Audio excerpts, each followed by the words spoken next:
Você sabia que o lixo da sua casa pode ser transformado em adubo? Não? Você sabe o que é fitorremediação?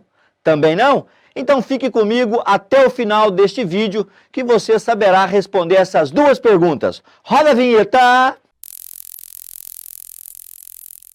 É isso aí, pessoal. Aqui é o professor Dedé, professor de Biologia aqui do Dasclos. Na aula de hoje nós vamos falar sobre educação ambiental, sustentabilidade. Por que isso? Porque, olha só, se você ainda não assistiu às aulas sobre poluição da água, poluição do ar e também sobre agrotóxicos, no card que vai aparecer aí no vídeo, você clica, você vai ser direcionado para estas aulas. É muito importante que você assista para que você faça esta conexão com a aula de hoje, onde nós vamos tratar do assunto de biorremediação e compostagem. Dois assuntos muito importantes ligados ao ecossistema, ao equilíbrio do mesmo. Por que isso, professor? Porque olha só, aqui nós temos neste quadro o derramamento de petróleo, consequentemente a poluição da água, o que nós chamamos de maré negra. Nós temos aqui o lixo que você produz na sua casa e esse lixo vai ser destinado aos lixões ou a aterros sanitários. Muito bem. Aqui nós temos elementos radioativos, nós temos aqui a simbologia para agrotóxico, pesticidas ou praguicidas. Aqui nós temos micro-organismos como bactérias, leveduras e, claro, uma planta tentando sobreviver a todos estes poluentes que por ação antrópica, ou seja, por ação humana, são jogados diariamente no meio ambiente. Beleza? Principalmente no que diz respeito a compostos orgânicos, pessoal. Mais de 50% do lixo que nós produzimos são lançados no meio ambiente. Isso faz o quê? Isso faz com que o ecossistema perca o equilíbrio.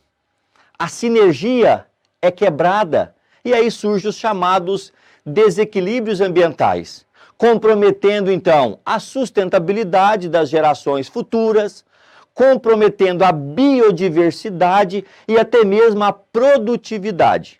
Diante disto,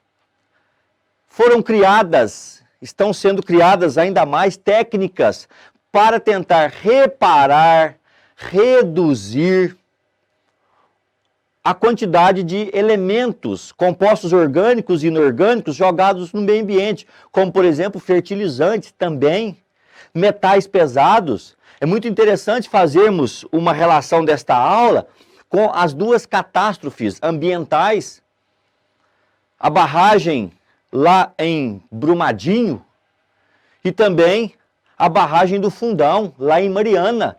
Dois desequilíbrios ambientais ocasionados principalmente pela ação humana. Beleza? Então acompanhe comigo o que vem a ser então a compostagem e o que vem a ser a biorremediação. Lembrando que a compostagem não deixa de ser um tipo de biorremediação. No início desse vídeo eu te fiz uma pergunta. A primeira foi: você sabe que o lixo que você produz na sua casa, na sua residência, pode ser usado como adubo? Não? Então, este processo é chamado de compostagem. Acompanhe comigo aqui no slide. Então, nosso assunto de hoje, compostagem e biorremediação. Pessoal, você que está aí com o caderno na mão, caneta, olha só, a compostagem é um processo, é uma técnica até muito simples de ser realizada, em que nós vamos pegar o nosso lixo orgânico, a matéria orgânica que eu vou descartar, ao invés de descartar para o meio ambiente, eu vou destinar esses compostos orgânicos para uma composteira. Então, a definição de compostagem é o seguinte: é um processo ou uma técnica que tem por finalidade transformar o lixo orgânico em adubo natural. Uma das vantagens, um dos objetivos da compostagem é que você reduza o volume, a quantidade de lixo destinado aos lixões ou os aterros sanitários. Por quê? Porque você vai transformar o lixo orgânico em adubo. E esse adubo depois você vai utilizar na sua horta, vai utilizar no seu jardim, beleza? Então vamos lá, acompanha com o Tonho aqui. É um processo biológico que acelera a decomposição do material orgânico, tendo como produto final, mais uma vez, um composto orgânico, um adubo, um fertilizante natural para a sua horta. Aí ó, você vê, agricultura orgânica. Muito bem, está aí a definição de compostagem. Olha só, na compostagem, a matéria orgânica, os resíduos orgânicos que você iria destinar para os lixões são levados para uma composteira e aí você tem o seguinte, você tem a ciclagem de nutrientes, ou nós podemos falar a decomposição, realizada por micro-organismos como bactérias e fungos. O que eles fazem mesmo, professor Dedé? A transformação da matéria orgânica em matéria inorgânica. Isso é ciclagem de nutrientes, olha que beleza. Nós temos também, através da compostagem, um importante adubo, um importante fertilizante. E também a compostagem entra num tipo de biorremediação. Bio quer dizer vida, beleza? E remediação nós vamos equilibrar, restaurar o processo.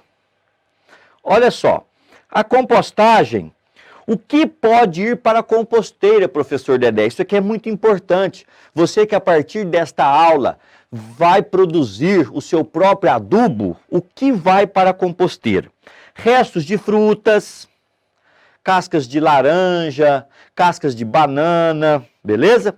Verduras, aquelas folhas que você iria descartar para o lixão ou para os aterros, restos de legumes, cascas de ovos, filtros de papel e borras de café.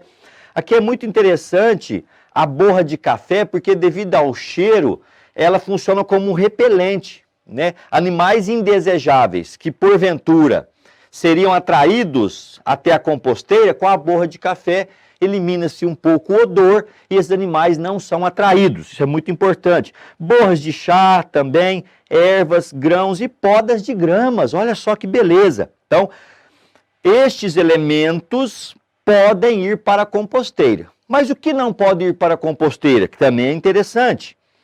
Não podem ir à composteira carnes, porque ao entrar em putrefação, o odor é muito forte e acaba atraindo animais indesejáveis. Leite, derivados, fezes de animais, ovos, não confundir ovos com casca de ovos, beleza? Óleos e gorduras, né? Isso aí acaba atrapalhando o processo de ciclagem da matéria, tá bom? Então é muito importante isso, o que pode e o que não pode ir para a composteira. A composteira, pessoal, aqui tem um desenho mostrando aí, ó. A composteira, ela pode ou não ter a presença de minhocas, né?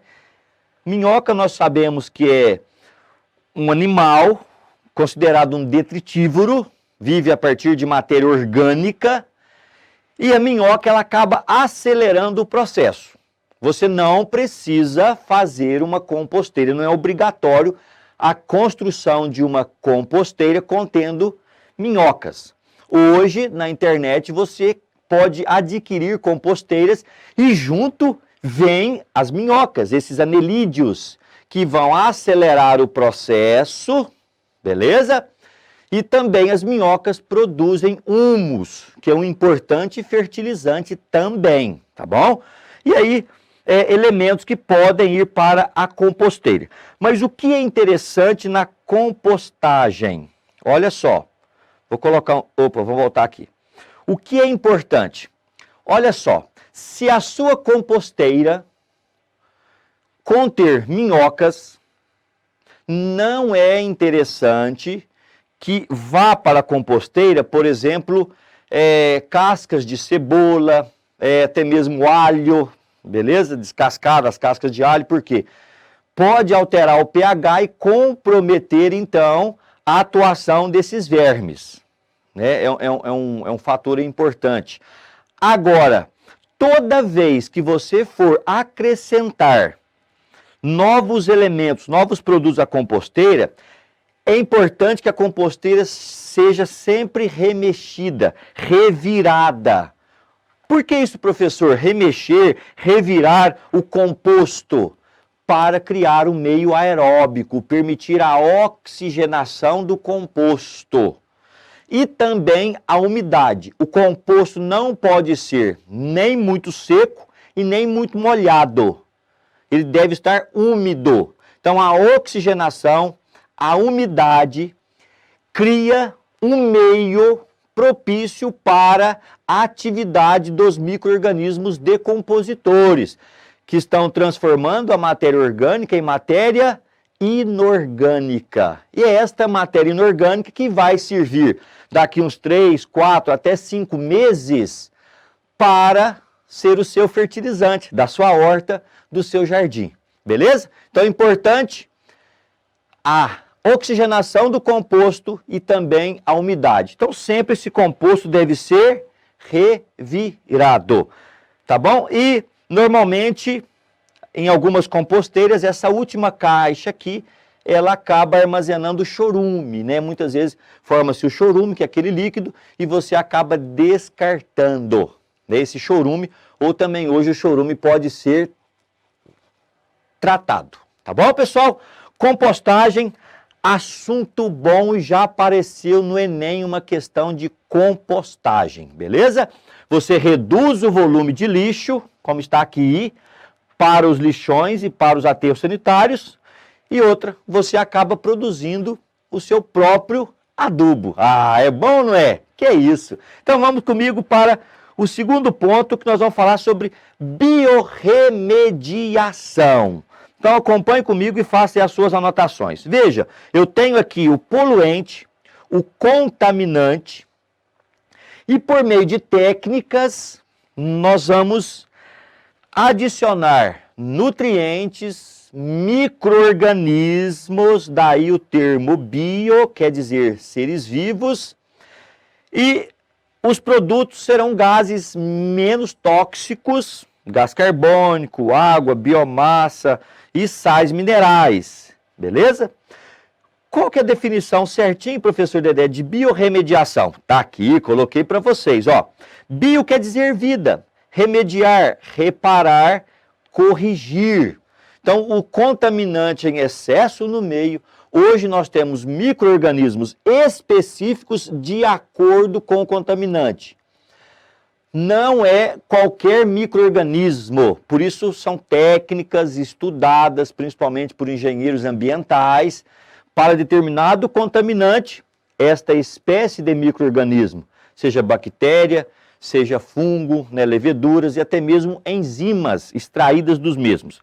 Então é um processo de tratamento no qual organismos vivos, daí o termo bio, geralmente micro-organismos, e plantas. Quando eu falo em plantas, eu falo em fitorremediação. Lembra no início do vídeo, eu falei, você sabe o que é uma fitorremediação? Então, se você não sabe, agora você sabe. Nada mais é do que um processo em que eu vou utilizar plantas para reduzir a contaminação do meio, seja no meio aquático, seja no meio terrestre. Todas as plantas, professor Dedé? Não, existem plantas específicas para o processo. São utilizados tecnologicamente para remover, reduzir poluentes no meio ambiente. Biorremediação, técnica muito empregada hoje nos Estados Unidos e também em alguns países europeus. E o Brasil também está aí utilizando-se já dessa técnica para reduzir os impactos ocasionados por contaminantes no meio ambiente, principalmente agrotóxicos, Porque o Brasil é o campeão mundial no consumo de agrotóxicos, beleza? Então vamos lá. Biorremediação. Então, o método biológico vem se mostrando a maneira mais ecologicamente adequada e, além disso, é mais barata. O custo é reduzido quando comparado com os tratamentos físicos e químicos. Então, o tratamento físico e químico também atua sobre os contaminantes? Sim. Nos impactos ambientais? Sim. Mas o tratamento biológico ele é mais eficaz e mais barato, né? Isso aí é uma vantagem. Então, o que a gente tem os objetivos? Então, rapidamente, ó, remoção de fonte de contaminação, dos contaminantes, sejam metais pesados, elementos radioativos, os agrotóxicos, excessos de fertilizantes no meio, também o derramamento de petróleo, redução de contaminação do solo e de água subterrânea a níveis aceitáveis ambientalmente, como também a redução de riscos ambientais ou de exposição a trabalhadores e usuários do local e do recurso. Isso é muito importante, né? O trabalhador não vai ficar tão exposto ao contaminante, porque ele terá a redução, a alteração das suas características toxicológicas. Muito bem. A biodegradação ela pode ser tanto no local onde o contaminante está presente, que nós chamamos de biodegradação in situ, em que visa tratar o solo no local de contaminação, beleza? In situ, no local de contaminação. Ex situ, podemos citar assim, o resíduo a ser tratado é transportado para outro local. O processo se inicia com a redistribuição do solo em camadas irrigado com nutrientes e micro-organismos como bactérias. Claro, gente, para que esses micro-organismos tenham atividade, eu tenho que controlar o pH, eu tenho que controlar a temperatura, eu tenho que controlar a umidade, eu tenho que controlar a quantidade de substrato, de nutrientes. Então não é só lançar o micro-organismo e está pronto. Não, tem outros controles que devem ser analisados e utilizados. Por isso uma técnica muito bem feita e estudada. E aí na fitorremediação, que nós vamos focar um pouco mais nesta aula, nós vamos falar então de plantas. Fito quer dizer planta, é o processo de recuperação do meio ambiente com o uso de determinadas espécies de plantas como agentes de purificação dos ambientes aquáticos e terrestres. Olha que bonito! Plantas que vão absorver o contaminante, elemento radioativo, metais pesados, agrotóxicos. Então, plantas específicas, tolerantes a esses contaminantes. Absorvem o contaminante pelas raízes, estabilizam esses contaminantes, por meio de enzimas, vão degradando o contaminante e depois, pelo processo da volatilização, elimina-se vapores menos tóxicos. Olha só que coisa bonita essa fitorremediação. Então, nós temos aqui os processos de risofiltração, fitoextração, fitoestabilização, fitofiltração, fitovolatilização e fitodegradação.